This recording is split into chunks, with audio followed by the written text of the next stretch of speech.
Saudações, sapientes! Você já ouviu falar na Mãe do Ouro?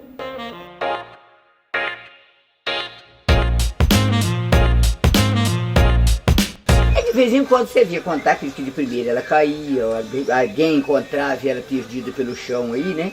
E de vez em quando você via falar que algum topava com ela caída pro chão, né?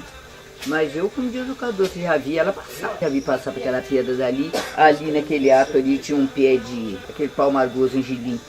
E você via ela cair em cima no galho do pau, você via ela cair lá na pedra, no pau, mas eu não sei pra onde ela ia. Não sei se você conhece a lenda da Mãe do Ouro, mas aqui em Minas Gerais, pelo menos, ela é bem conhecida. Existem várias versões dessa lenda, mas basicamente é uma bola de luz que pode se transformar numa mulher de cabelos longos e dourados. A lenda diz que ela aparece normalmente à noite, e ela fica vagando pelos céus e pelas serras, procurando por jazidas de ouro. E quando encontra, ela fica protegendo esse minério para ele não ser explorado. Tem vários casos de pessoas que juram ter visto essa bola brilhante, e acredite se quiser, pode ser que algumas não estejam mentindo. E eu vou te explicar os possíveis motivos para essa bola de fogo existir. Existe um fenômeno atmosférico elétrico que se chama raio ou relâmpago globular. Porém, ele dura muito mais tempo que a fração de segundo de um relâmpago de raio. Ele pode aparecer em grandes altitudes, caindo da nuvem, ou flutuar a alguns metros do solo, inclusive percorrer uma trilha. E depois ele desaparece repentinamente ou em uma explosão.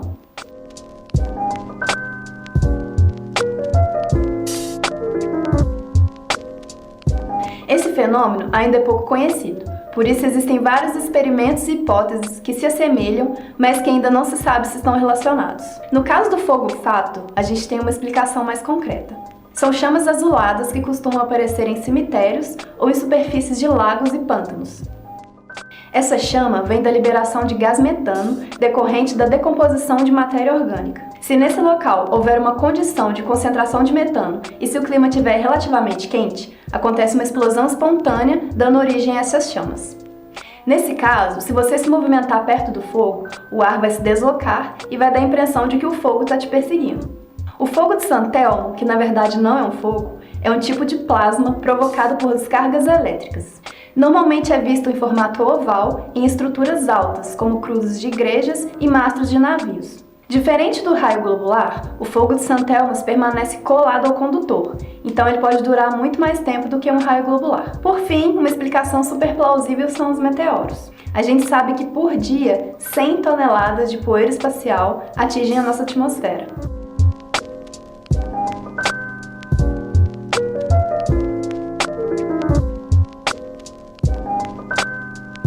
Eles passam despercebidos por nós porque muitos deles caem durante o dia e à noite as luzes da cidade atrapalham a visibilidade. Por isso que pessoas que moram em zonas rurais têm muito mais facilidade de avistar meteoros.